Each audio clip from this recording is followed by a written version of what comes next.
Terima kasih. Assalamualaikum warahmatullahi wabarakatuh. Waalaikumsalam. Selamat sore, salam sejahtera untuk kita semuanya, salam sehat.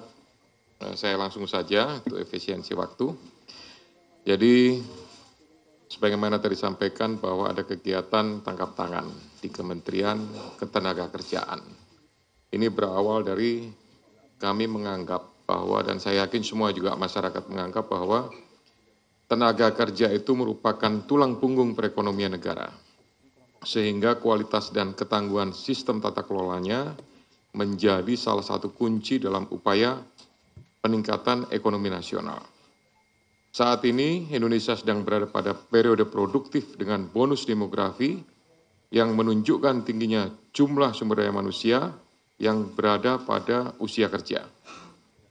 Ini relevan dengan data dari BPS, Badan Pusat Statistik, yang menunjukkan rata-rata jumlah pekerja atau buruh dalam 5 tahun terakhir, jumlahnya ada 137,39 juta orang per tahun.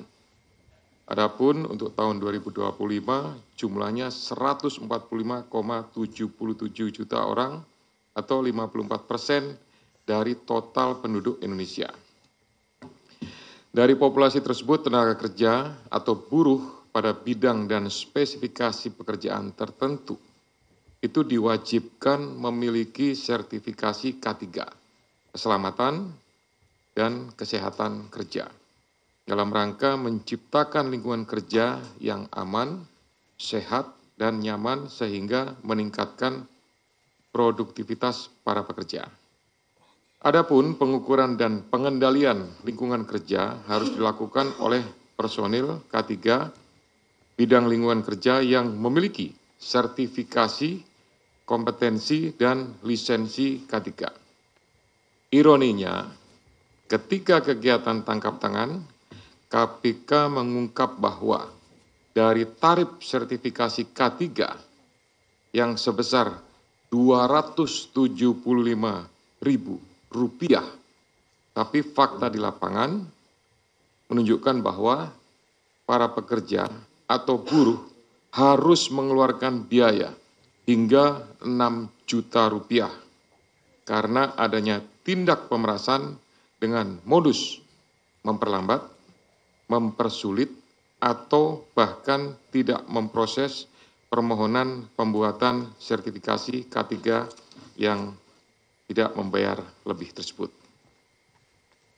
Biaya sebesar 6 juta ini 2 kali lipat dari rata-rata pendapatan atau upah atau UMR yang diterima para pekerja dan para buruh tersebut. Oleh karena itu, penanganan perkara ini sekaligus sebagai pemantik untuk upaya pencegahan korupsi pada sektor ketenagakerjaan yang lebih serius ke depannya, agar pelayanan publik dapat terselenggara dengan mudah, cepat, dan murah, sehingga tidak merugikan masyarakat sebagai pekerja atau buruh sekaligus mendukung peningkatan ekonomi nasional. Saya lanjutkan dengan penjelasan tentang kegiatan tindakan penyelidikan atau tangkap tangan yang sudah dilakukan oleh Kedeputian Penindakan. Yang pertama bahwa kegiatan tangkap tangan ini bermula dari laporan pengaduan masyarakat yang diterima KPK. Hal ini sekaligus sebagai bentuk kontribusi konkret dan dukungan publik dalam pemberantasan korupsi. Dari informasi yang dihimpun tersebut, pada hari Rabu dan Kamis, tanggal 20 dan 21 Agustus, tim KPK kemudian bergerak secara paralel di beberapa lokasi di wilayah Jakarta dan mengamankan sejumlah 14 orang, yaitu Saudara IBM, selaku Koordinator Bidang Kelembagaan dan Personil K3 tahun 2022 sampai dengan 2025. Kemudian GAH atau GAH, Koordinator Bidang Pengujian dan Evaluasi Kompetensi Keselamatan Kerja tahun 2022 sampai dengan saat ini. SB, Subkoordinator Keselamatan Kerja, Direktorat Bina K3 tahun 2020 sampai dengan 2025. AK, Subkoordinator Kemitraan dan Personil Kesehatan Kerja tahun 2020 sampai dengan sekarang. IEG, Wakil Menteri Ketenagakerjaan tahun 2024 sampai dengan 2029. FRZ, selaku Dirjen Binwasnaker dan K3 pada atau sejak Maret 2025 sampai dengan sekarang. HS, Direktur Bina Kelembagaan tahun 2021 sampai dengan Februari 2025. SKP, Subkoordinator, kemudian SUP, Koordinator juga, kemudian ada TEM, ini adalah pihak PT, perusahaan jasa PT Kem Indonesia, kemudian MM dari perusahaan jasa juga PT Kem Indonesia, dan Direktur Bina Kelembagaan tahun 2021. Yang lainnya karena tidak terkait maka tidak dilakukan pemeriksaan.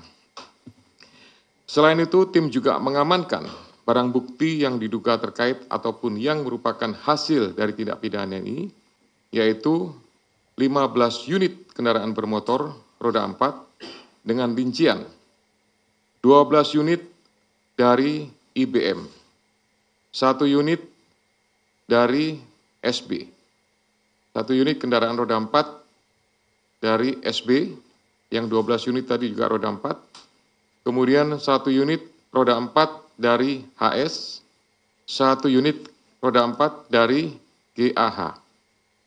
Kemudian 7 unit kendaraan bermotor roda 2, 6 unit kendaraan roda 2 diamankan dari IBM, dan 1 unit kendaraan roda 2 diamankan dari IEG.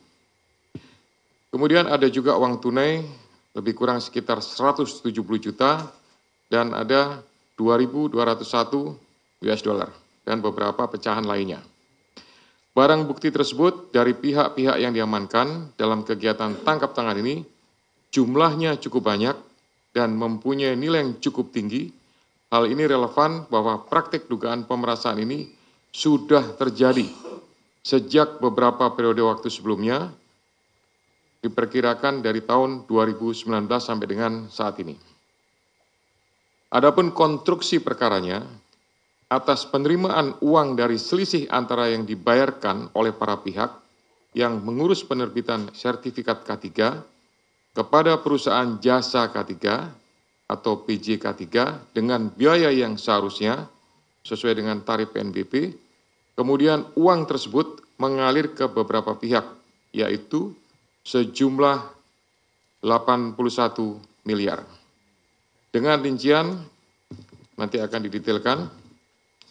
Pada tahun 2019 sampai dengan 2024, IBM diduga menerima aliran uang sejumlah 69 miliar melalui perantara.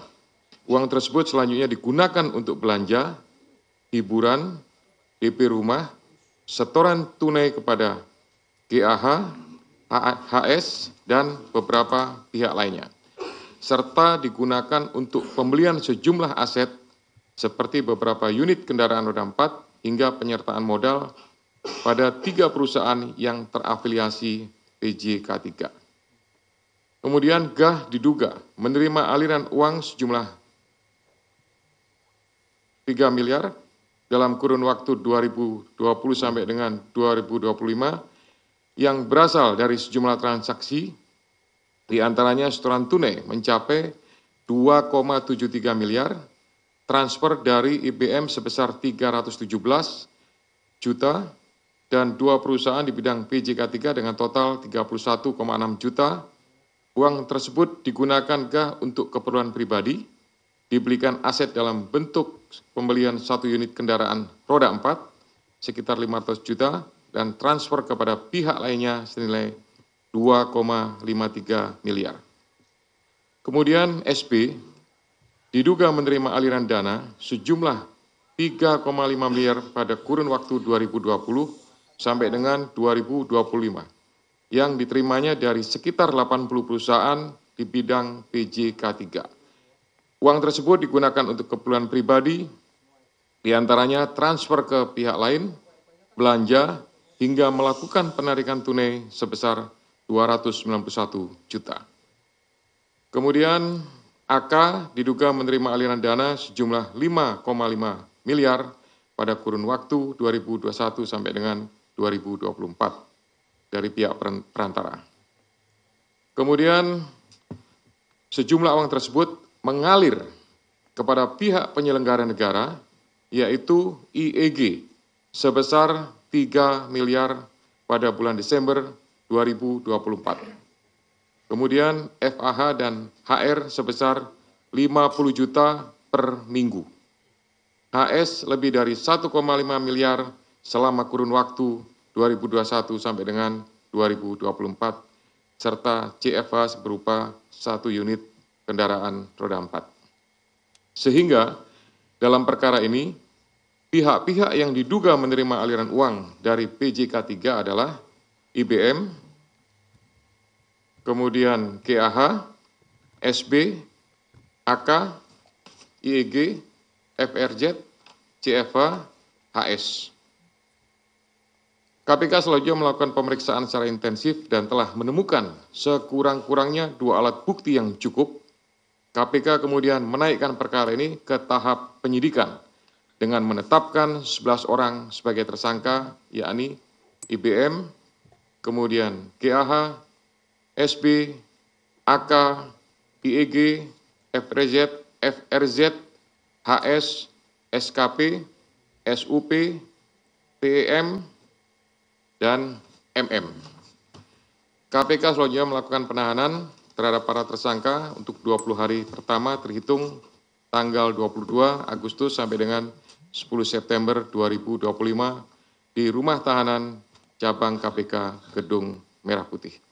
Atas perbuatannya, para tersangka dipersangkakan pasal 12 huruf E dan atau pasal 12 huruf B besar Undang-Undang Nomor 31 Tahun 1999 tentang Pemberantasan Tindak Pidana Korupsi, sebagaimana telah diubah dengan Undang-Undang Nomor 20 Tahun 2001 Yunto Pasal 64 Ayat 1 KUHP, Yunto Pasal 55 Ayat 1 ke 1 KUHP. Demikian penjelasan pointer atau beberapa hal rangkaian daripada kegiatan tindakan penyelidikan tertangkap tangan. Sudah kami tetapkan semuanya.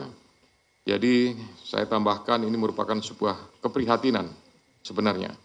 Ya, aslinya seperti itu.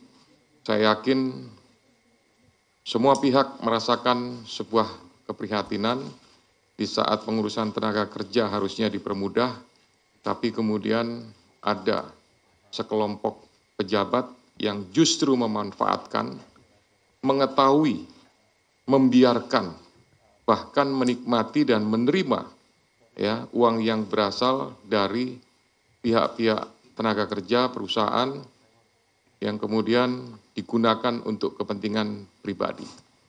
Ya, kami berharap tentunya dengan proses penegakan hukum ini akan membawa dampak, akan menimbulkan pengaruh ya terhadap semua pihak. Terutama kami juga berharap semua kementerian yang memberikan pelayanan publik, melakukan proses perizinan, ya, itu para menterinya paling tidak campur tangan dan turun tangan untuk melakukan kegiatan pengawasan, ya, sehingga tidak terjadi praktek-praktek yang dapat merugikan masyarakat. Selanjutnya saya kembalikan kepada Jubir, silakan. Terima kasih Pak Ketua yang telah menjelaskan secara lengkap terkait kronologi